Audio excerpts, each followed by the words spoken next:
Hello Shri Lakshmidevi 108 నామాలండి. ఒక్కొక్క నామానికి ఒక్కొక్క పువ్వు పెట్టుకుంటూ 108 నామాలు చదువుకోవాలండి. లక్ష్మీ పూజ చేసుకోవచ్చండి. అట్లా చేసుకోవాలండి. నేను ఇప్పుడు చదువుతానండి. ఇప్పుడు 108 నామాలు చదువుతాను. ఓం ప్రకృతై నమః, ఓం వికృతై నమః, ఓం విద్యాయై నమః, ఓం సర్వభూతహితప్రదాయై నమః, ఓం శ్రద్ధాయై నమః, ఓం విభూత్యై నమః, ఓం సురభై నమః,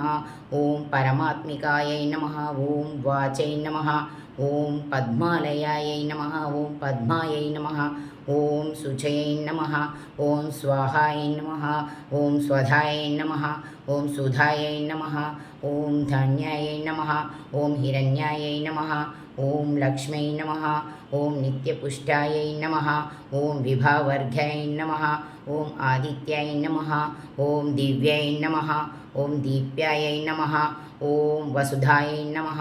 ఓం వసుధారిణ్యై నమః, ఓం కమలాయై నమః, ఓం కాంతాయై నమః, ఓం కామాక్ష్యై నమః, ఓం క్రోధ సంభవాయై నమః, ఓం అనుగ్రహప్రదాయై నమః, ఓం బుద్ధ్యై నమః, ఓం అనుఘాయై నమః, ఓం హరివల్లభాయై నమః, ఓం అశోకాయై నమః, ఓం అమృతాయై నమః, ఓం దీప్త్యాయై నమః, ఓం లోకశోక వినాశిన్యై నమః, ఓం ధర్మనిలయాయై నమః, ఓం కరుణాయై నమః, ఓం లోకమాత్యై నమః, ఓం పద్మప్రియాయై నమః, ఓం పద్మహస్తాయై నమః, ఓం పద్మాక్షై నమః, ఓం పద్మసుందరై నమః, ఓం పద్మోద్భవాయై నమః, ఓం పద్మముఖిన్యై నమః,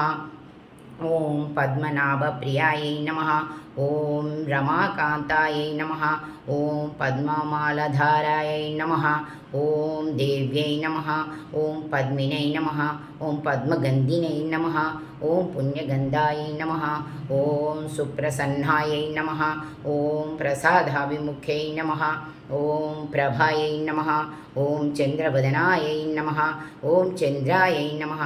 ఓం చంద్రసహోధైర్యై నమః, ఓం చతుర్భుజాయై నమః,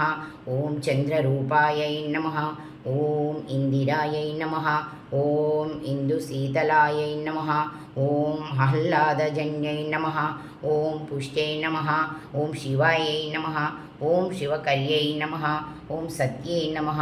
ఓం విమలాయై నమః, ఓం విశ్వజన్యై నమః, ఓం తుష్ట్యై నమః, ఓం దారిద్ర్యనాశిన్యై నమః,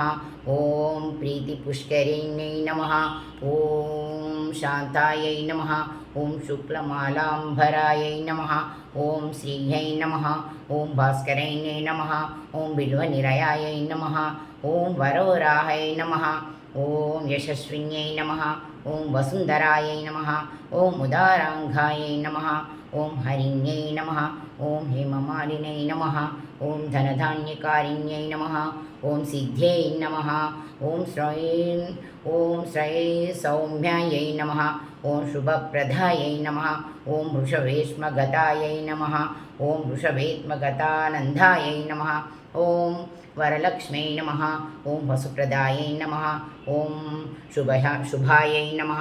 ఓం హిరణ్యప్రాకారై నమః, ఓం సముద్రతనయాయై నమః, ఓం జయాయై నమః, ఓం మంగళాదేవ్యై నమః, ఓం విష్ణుపక్షస్థలస్థితాయై నమః, ఓం విష్ణుపత్యై నమః, ఓం ప్రసన్నాక్షై నమః, ఓం నారాయణాశ్రితాయై నమః, ఓం ద్వారిద్వదంసిన్యై నమః, ఓం దివ్యై నమః,